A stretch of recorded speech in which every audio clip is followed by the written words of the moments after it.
समस्त महात्मागण को सत सत नमन है। नमन है सद्गुणों के प्यारे सज्जनों को, माताओं और बहनों को भी हार्दिक नमन है।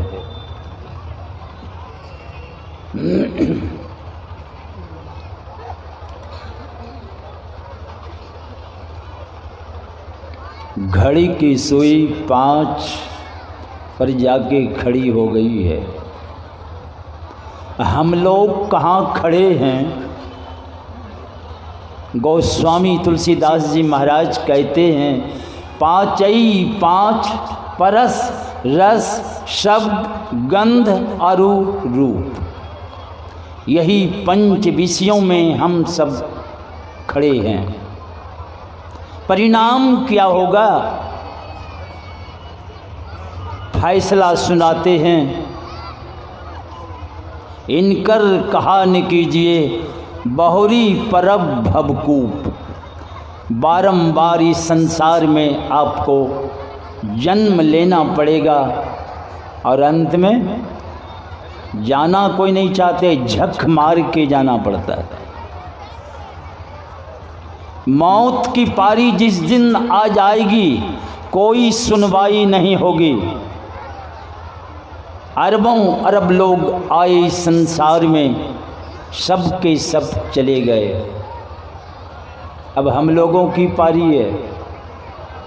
पारी तो सबकी चल चुकी है, आपके पास नहीं आई है, यही खैरियत। इसमें भी किसी को शंका है क्या? तो सावधान हो जाएं। गोस्वामी तुलसीदास जी महाराज कह रहे हैं, इन 5 विषयों में तुम रहोगे तो बारंबार इस संसार में आना पड़ेगा और मर के जाना पड़ेगा। यही आना और जाना। हमारे गुरु महाराज कहते हैं, आवागमन सम दुख दूजा है नहीं जग में कोई। इस संसार में सबसे बड़ा दुख, कहिए दुखों का सरदार, ये जन्म लेना। नहीं जन्म लेते झमेला में नहीं पड़ते।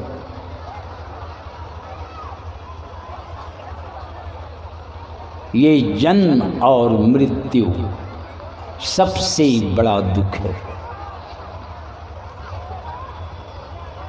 इसलिए आप पहले ही सावधान हो जाएं। मौत की पारी आने के पहले आप इस पार से उस पार चलें। उस पार में क्या है? हमारा वेद कहता है, तमसो मां ज्योतिर्गमय। तुम अंधकार में हो, चलो प्रकाश की तरफ। यही बॉर्डर देख रहे हैं, दोनों भवों का मिलन। ऊपर ब्रह्मांड है और नीचे पिंड है। इसी पिंड में, इसी बॉर्डर के पास हम लोगों का डेरा है। तो कहते हैं चलो उस पार। तो इस पार में क्या है? कहा असतो मां। इधर असत्य का खेल चल रहा है। अंत में धोखा खाओगे। चलो उस पार सद्गमय, सही क्या है ये पता चलेगा। अगर नहीं गए उस पार तो इस पार में मृत्यु और मरते रहोगे। और उस पार चले गए, ओ मृतम गमय, ये पता चल जाएगा कि हमारी मृत्यु होती ही नहीं है, ना हमारा कभी जन्म हुआ है। तो उस पार में प्रकाश मिलेगा, सही ज्ञान होगा। यही ज्ञान होगा। बगल में एक बाबा सनातन बैठे हैं, यही सनातन ज्ञान हो जाएगा कि मैं सदा से हूँ। हमारी मृत्यु होती ही नहीं है, न हमारा कभी जन्म हुआ है। इस बॉर्डर के इस पार रहिएगा तो अंधकार में, असत्य के खेल में आप सत्य समझ के पड़े रहेंगे और अंत में धोखा तो खाएगा ही। मृत्यु आएगी, झक मार के चले जाएंगे। अकबर बादशाह अपने मंत्रियों के साथ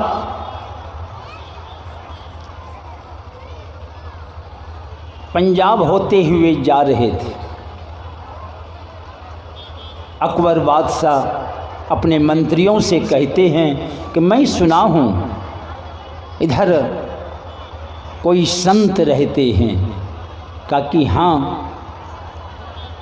गोविंदवाल में अमरदास जी महाराज रहते।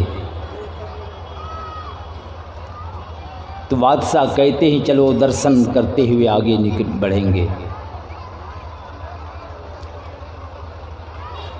और उधर अमरदास जी महाराज अपने शिष्यों से कहते हैं कि दरी वगैरह बिछा दो, सब ठीक ठाक कर दो। शिष्यों को लगा आज कोई कार्यक्रम नहीं है, कह रहे हैं कि दरी को बिछा दो, सब ठीक ठाक करो।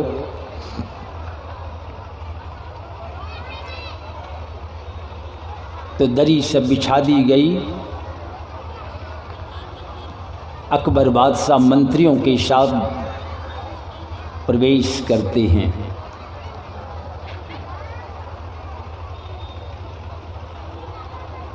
अमरदास जी महाराज को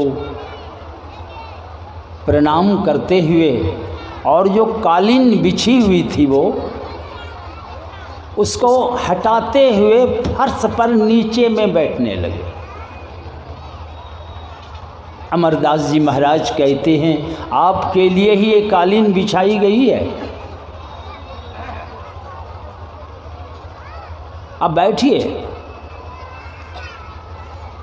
अकबर बादशाह कहते हैं आप जैसे संत के समक्ष इस तरह की कालीन पर बैठना मुझे शोभा नहीं देता है, और नीचे फर्श पर बैठ गए। अमरदास जी महाराज इशारा करते हैं लंगर के तरफ, भंडारा के तरफ।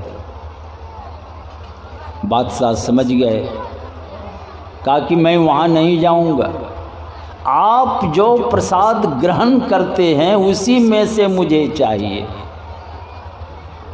और अमरदास जी महाराज दलिया खाते थे, गेहूँ दलिया बनाते। तो कहते हैं कि आपको वो अच्छा नहीं लगेगा, आपकी सारी व्यवस्था लंगर में है, आप वहीं जाएं। कहा कि नहीं, मैं वहाँ नहीं जाऊँगा, आप जो प्रसाद ग्रहण करते हैं उसी में से मुझे चाहिए।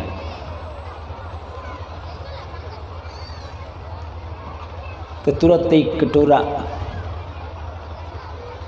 लाया गया दलिया,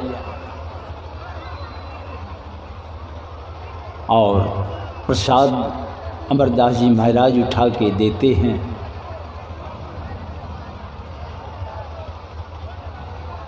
बड़े प्रेम से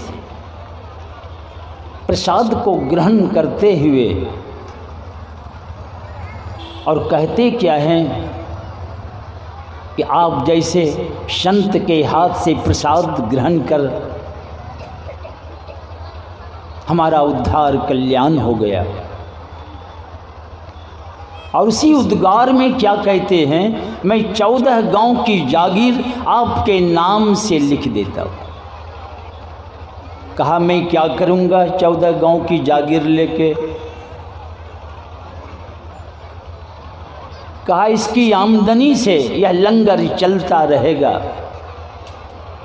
कहा कि मुझे नहीं चाहिए, इनकार कर देते। अकबर बादशाह कहते कि नहीं, मैं आपके नाम से यह 14 गांव की जागीर को मैं लिख देता। कहा मैं ये 14 गांव की जागीर को लेके क्या करूँगा? कहा महाराज ये लंगर चलता रहेगा। अमरदास जी महाराज क्या कहते हैं कि मेरे गुरु ने वो जागीर दिखा दिया है जिसका और छोर नहीं है। वही जागीर संत सद्गुरु बतलाते हैं। जिस जागीर की और छोर नहीं है तो उसमें कैसी आमदनी होती होगी जिनका और छोर नहीं है। जहाँ हर्ष तहाँ पूरन सुख है। या सुख किससे कहना, संत कबीर साहब कहते हैं, वहाँ पूरन हर्ष, वो आनंद, वो प्रसन्नता होती है।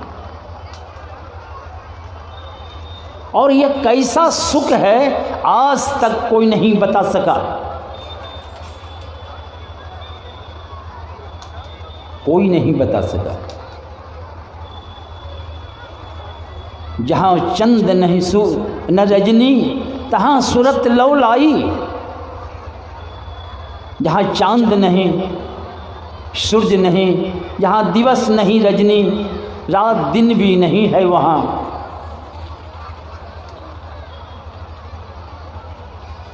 पर वहाँ पहुँचा जाता है सूरत जो लगाते हैं। ये दोनों दृष्टि की धार जो निकल रही है,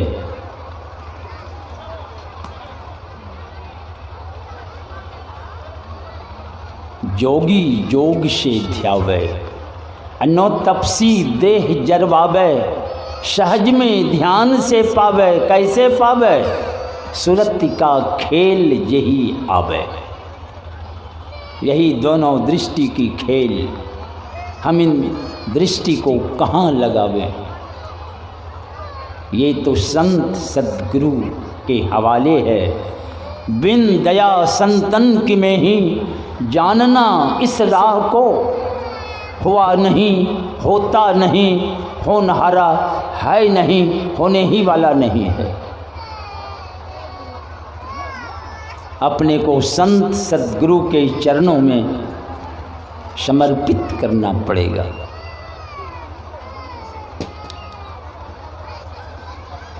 और वह राज, वो भेद को ठीक से समझ बूझ करके और अपनी दृष्टि को ठीक ठीक युक्ति मुताबिक आप जब रखेंगे, सारा ब्रह्मांड का ज्ञान होगा आपको।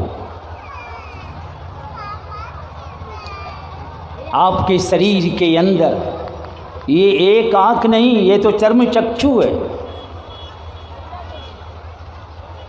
आपके अंदर 5 आँख है, 5 आँख। ये जो आँख से अभी देख रहे हैं, ये माया का ज्ञान करती है। जो भी रूप आप देख रहे हैं,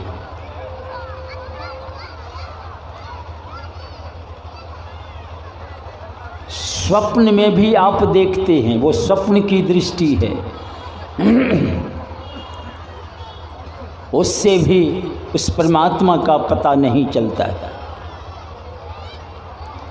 एक और दृष्टि है, आप परदेश में हैं, खबर आ जाए कि आपकी माँ मर गई, देखिएगा सारा रूप रंग ख्याल होने लगता है कि मेरी माँ ऐसी थी तो वैसी थी। ये मानस दृष्टि है। एक और दृष्टि है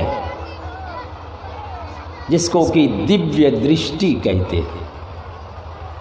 उस दृष्टि के भी द्वारा हमारे गुरु महाराज कहते हैं, दिव्य दृष्टि से हुजो दर्शन, दिव्य अंग का हुजो परसन, सब मायामय दर्शन परसन। वो सब माया का ही दर्शन होता है। प्रभु दरस परस हैं ये नहीं सज्जन, हे सज्जनों, ये परमात्मा का दर्शन नहीं है। तब आपके अंदर वो आत्मदृष्टि जब खुलती है, आत्म में गम में सो राम, उस अनंत परमात्मा का पता चलता है।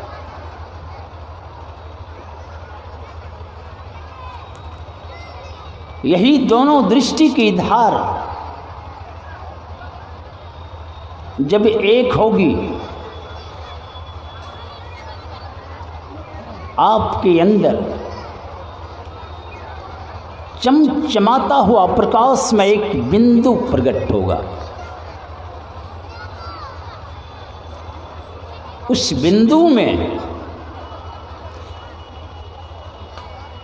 कैसा भी मन हो उसको मान लेना पड़ता है।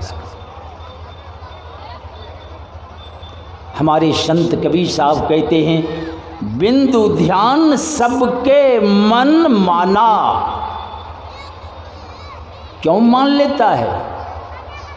देखता है यही जगह है बैठने लायक,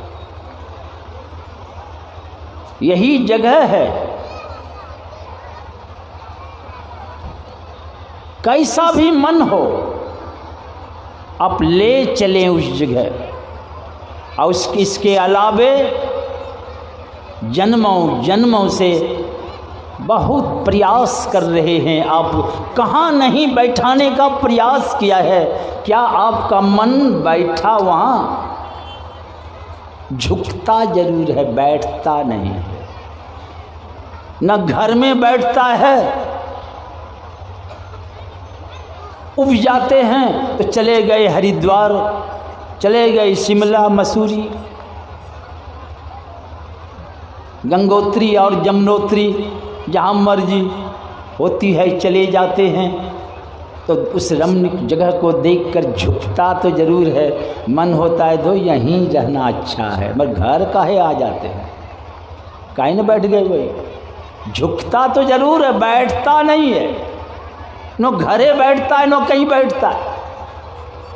बैठाने का कहाँ नहीं प्रयास किया है। देख लीजिए आप अपने मन को, क्या तसल्ली मिल गई? बैठा आपका मन।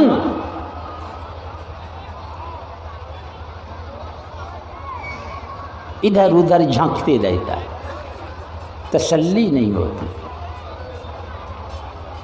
तो कबीर साहब कहते हैं,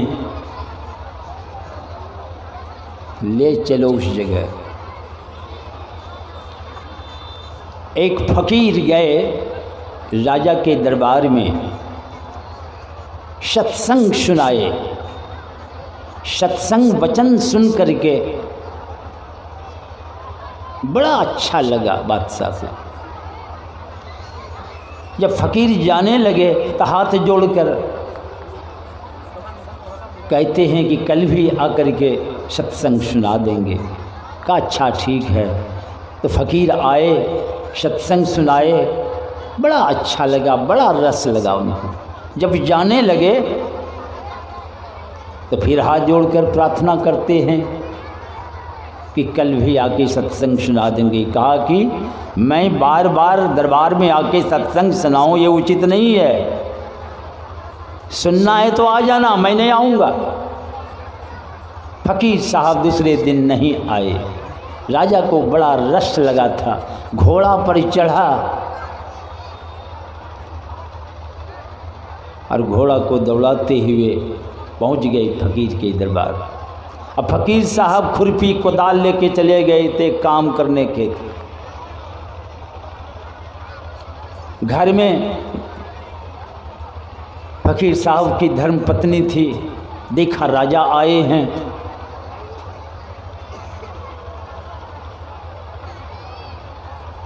एक बिछावन लेकर के आई और बाहर में कोई सोफा सेट पलंग व्यवस्था नहीं। ये खेत आर ने अड्डा नहीं देखते हैं, उसी पर बिछावन बिछा दी। कहा बैठिए। का गए हैं वे काम करने के, खुरपी कोदाल लेकर के। तो कहा बुला कर के ले आओ, तब तक मैं टहल रहा हूँ। तो अड्डा पर बिछावन बिछा दी। वो राजा बैठने के लिए झुके तो जरूर, मगर दृष्टि जो गई वो मैली कुचैली बिछावन, जो दर्द देहात में कोई उसको गेंधरा बोलते हैं, कोई खेंडरा बोलते हैं, कोई सुजनी बोलते हैं, कोई भोटिया भी बोलते हैं।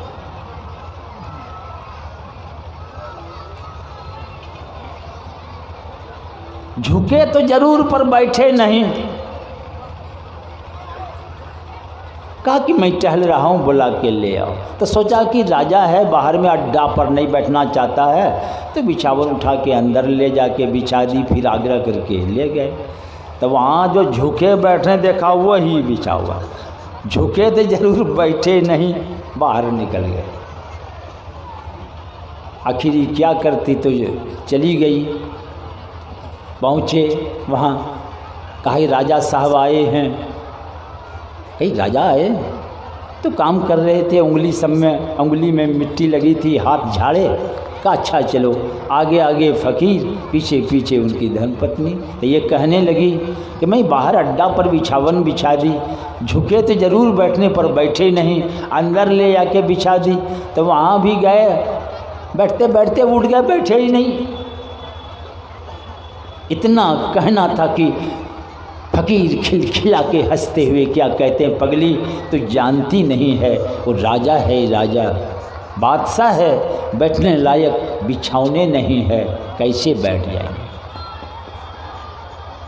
कहने का अभिप्राय है ये मन भी एक बादशाह से कम नहीं है। एक परमात्मा ने आपके साथ लगा दिया है, इसको कहीं बैठने मत देना है। बेटा में बैठेगा कि बैंक बैलेंस में बैठेगा कि पद प्रतिष्ठा में कहाँ जाके बैठेगा, सड़ेगा ही। और आप जन्मों जन्मों से प्रयास कर रहे हैं, क्या आपका मन बैठा? नहीं बैठेगा। वही संत कबीर साहब कहते हैं, ये बैठेगा कहाँ? बिंदु ध्यान में बैठेगा। ये बिंदु में जाके बैठेगा। सबके मन माना, तुम बैठो आत्म अस्थाना, वहाँ मन बैठता है। आप ले जाए, एक बार बहुत जगह ले गए, जन्मों जन्मों से ले जाके बैठा रहे हैं, झुकता जरूर है, बैठता नहीं। हमारे गुरु महाराज वे क्या कहते हैं उस बिंदु को? कहा यही है सुख सिंधु की खिड़की। वो सुख सिंधु, सुख का समुद्र है, उसी में जाना है, वही खिड़की है। एक बार उस झड़ोखा पर जाके बैठो और देख लो उस पार की सारी व्यवस्था को। पसंद हो तो उतरिएगा, नहीं तो यही पार रहिए, कोई ज़बरदस्ती नहीं है। पर इस पार की व्यवस्था में सब लोग हैं और सब लोग नाक धुन धुन के जी रहे हैं। सब नाको दम है। एक बार उस सुख सिंधु की खिड़की पर आप ले चले इसको, बड़ी निराली खिड़की है वो। और उस झड़ोखा पर जब आप पहुँचेंगे, पर पहुँचेगा कौन? जब तक आज्ञा नहीं मिलेगी आप वहाँ घुस नहीं सकते। इधर तो घूस दे के घुस जाते हैं, मगर वहाँ कोई उपाय नहीं है।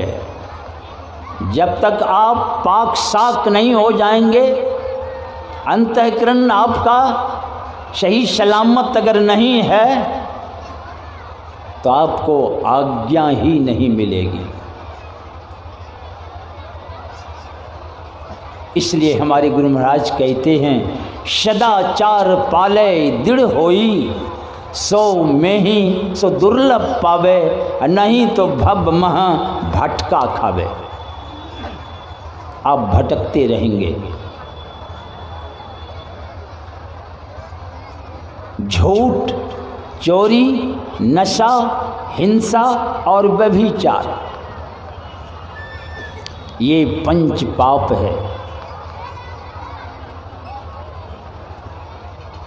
ये पांचों पाप में जब तक आप लिप्त रहेंगे, आपको आज्ञा नहीं मिलेगी। आप उस पार नहीं जा सकते हैं।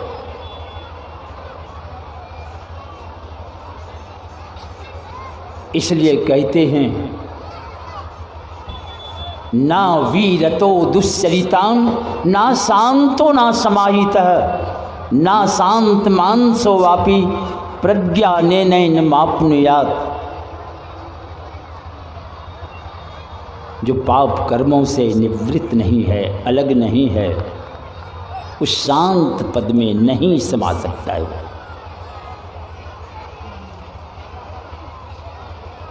इसलिए सदाचार की बड़ी आवश्यकता है।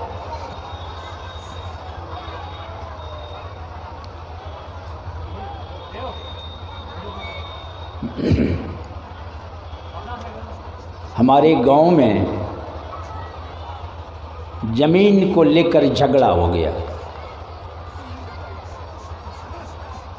जमीन वाला खुट्टा गाड़ के कि मेरी जमीन यहाँ तक होगी, और दूसरे कहे नहीं मेरी जमीन यहाँ तक है।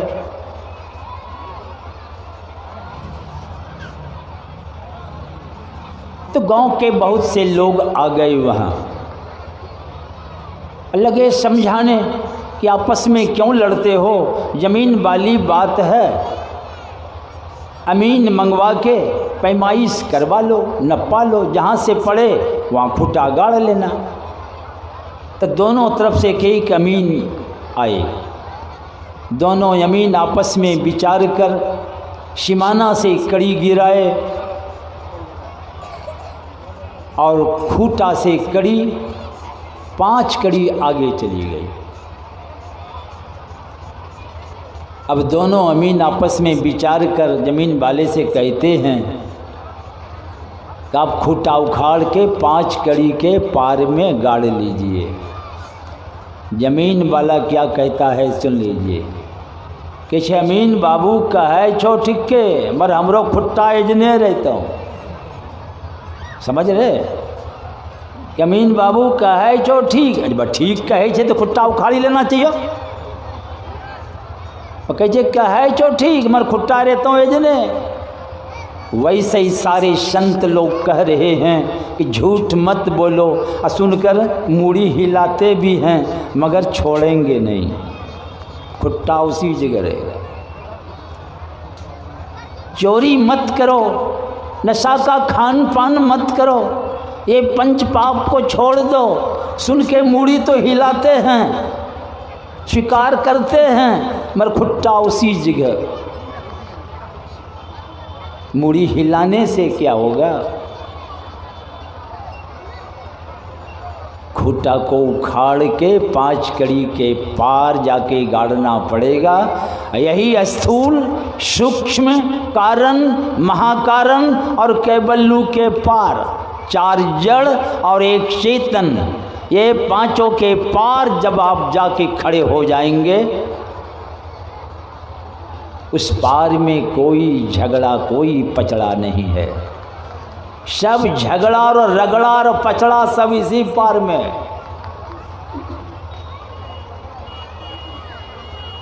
एक छोटा बालक रामलीला का खेल देख रहा था, तो पर्दा के उस पार से रावण, राक्षसगण और हनुमंत, जामवंत, राम और लक्ष्मण सब पर्दा के वही पार से आवे और मंच पर लड़ झगड़ के कहाँ जाएगा, सब पर्दा के वही पार चले जाए।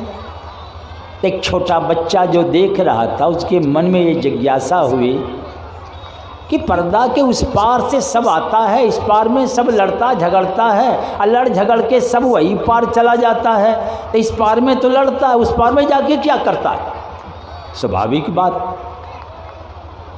तो बगल में एक बूढ़ा था, उससे पूछते हैं कि सब उस पार से आके लड़ झगड़ के सब वही पार चला जाता है, तो उस पार में क्या करता है? उसको भी पता नहीं बूढ़ा को। तो बच्चा को डांट दिया, चुप रहो, चुपचाप देखो। पर बच्चा का मन माना नहीं। तो बगल में एक और बूढ़ा, उनसे पूछते हैं, वे भी डांट दिए। बच्चा था बड़ा हिम्मतबाज, उठा और मंच पर जाके चढ़ने लगा कि अभी अभी सब गया है उस पार, जाके देखें क्या करता है उस पार में। पर खेल चल रहा था तो उस पार जाने देंगे? तो बच्चा जो चढ़ने लगा मंच पर, उसको धक्का दे के नीचे गिरा दिया, भागो यहाँ से। बच्चा लड़खड़ा के नीचे गिर गया। पर था बड़ा हिम्मतबाज, उठा गर्दा झाड़ लिया, सोचा क्या करें, तो धीरे से चला गया पिछवाड़े में। चलो इधर से नहीं घुसने देता है तो पिछवाड़े से जाए। तो जब गया पिछवाड़े में देखा पर्दा से घिरा हुआ, कोई द्वार है नहीं। धीरे से पर्दा को फाड़ा, अब फाड़ करके घुस गया। और जब घुस गया अंदर तो क्या देखता है, राम, रावण, राक्षस, लक्ष्मण सब के सब एक जगह बैठे हैं, सब सिगरेट पी रहा है, सब सिगरेट पी रहा है। तो सारा झगड़ा यही पार है, उस पार कोई झगड़ा नहीं है, मगर पर्दा फाड़ के जाना पड़ेगा। उलटी पाछिलो पैड़ो पकड़ो, पसरा मना बटोर। आपका मन जो पसर गया है संसार के तरफ, तमाम ख्यालों में जो है उधर से आप बटोर लीजिए, समेट लीजिए। आंख बंद है, चले जाइए अंदर और अंदर का पर्दा को फाड़िए। अंधकार सामने देखते हैं आप, ये जबरदस्त पर्दा है।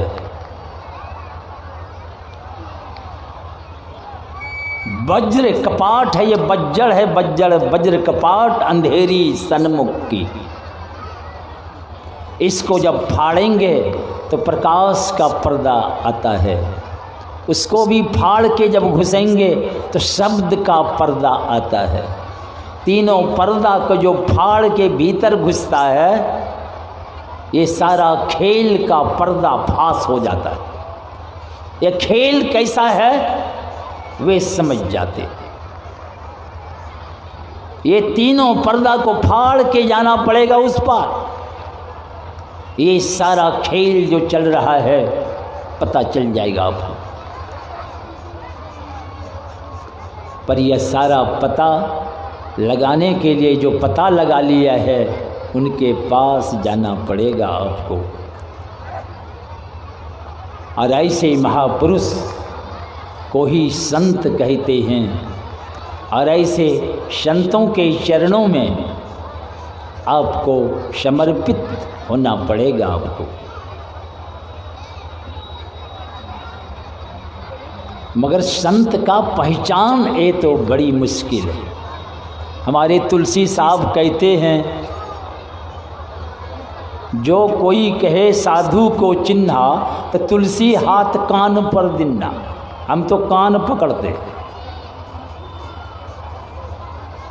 फिर कैसे पता चलेगा? पता तो हम इसी हिसाब से लगाते हैं सब लोग, जिनके पीछे लाखों लोग हैं, विशाल आश्रम है, तमाम सारी व्यवस्था है, तो मन में होता है कि नहीं बड़का साधु नहीं, यही हिसाब लगाते हैं। ये पता तो लगाना बड़ी मुश्किल है। तब क्या करें? एक मुसलमान में मखदूम साहब हुए हैं, मखदूम साहब। वे अपने भाई के साथ गए दिल्ली के तरफ। सुना होगा, पहुंच गए वहाँ निजामुद्दीन औलिया के पास। गए वहाँ, पर उनको तसल्ली नहीं हुई। वे फिर वहाँ से निकले, दिल्ली के तरफ जा रहे थे। मार्ग में एक व्यक्ति से मुलाकात हो गई।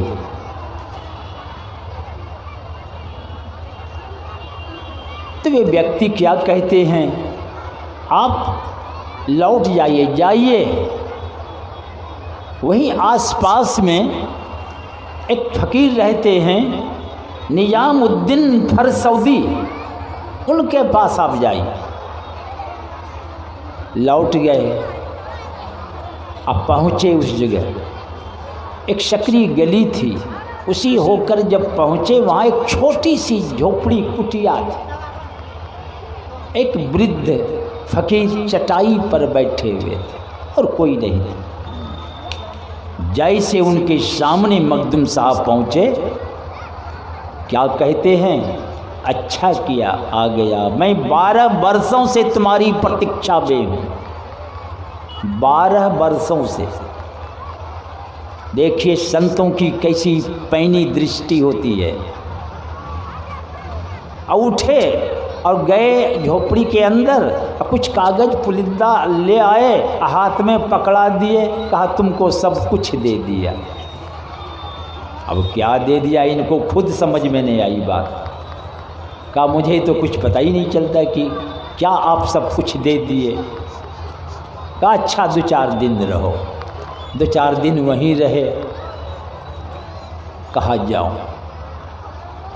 अरे वे मखदूम साहब निकले, इधर ये फकीर शरीर छोड़ गए। उन्हीं की प्रतीक्षा कर रहे थे वे। फकीर शरीर छोड़ दिए। ये वहाँ से चलते चलते आ गए कहाँ? पटना बक्सर। इधर एक तो बिहिया स्टेशन है, आप लोग जानते होंगे शायद। बिहिया वन जंगल था उसका, बड़ा कांटा सब होता है उसका। उसी जंगल में प्रवेश करते रात्रि हो गई थी। एक वृक्ष के नीचे अपने भाई के साथ वहीं आराम करने लगे। 12-1 बजे रात में उस वृक्ष के ऊपर मयूर की आवाज ऐसी हुई, मखदूम साहब की नींद टूट गई। उठे और उस आवाज में अब कैसा प्रभाव हुआ उनके ऊपर। वे कपड़ा सब फाड़ उड़ के नंग धड़ंग हो गए।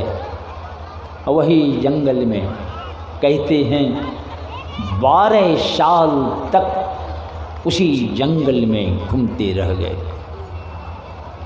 और वे भी पूछते फिरते थे, वृक्ष से, बाग से, सिंह से पूछते फिरते थे कि मेरे महबूब को देखा है?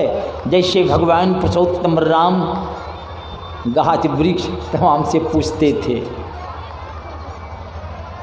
पत्नी खो गई थी, वैसे वे भी जंगल में कि मेरे महबूब को देखा है।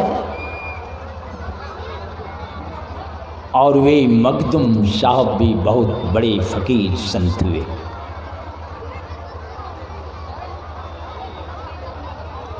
संतों को पहचानना बड़ी मुश्किल है, बस उनकी कृपा। आपके अंदर अगर प्रेम है, लगन है, चाहे अपने पास बुला लेंगे, चाहे खुद आ जाएंगे, उसकी मौज है। अब जैसे हो, चरणदास जी महाराज गुरु की खोज में घूमते घूमते परेशान हो गए, नहीं मिला गुरु। पहुंच गए सुखसाल, सोचा कि जीना बेकार है। एक खाई में सोचा छलांग लगा के आत्महत्या कर लूं। जैसे ही छलांग लगाना चाहा, पीछे से हाथ पकड़ लिया। उलट के देखता है तो वे कौन थे पकड़ने वाले? सुखदेव मुनि। सुखदेव मुनि कलयुग में हुए, बतलाइए। अब वे हाथ पकड़ लिए। अगर आपके अंदर वो प्यास है, लगन है, तो कोई न कोई संत आपके हाथ थाम लेंगे। और जब संत हाथ थाम लेंगे तो उनका निश्चित उद्धार और कल्याण है। बोलिए श्री सद्गुरु महाराज की जय।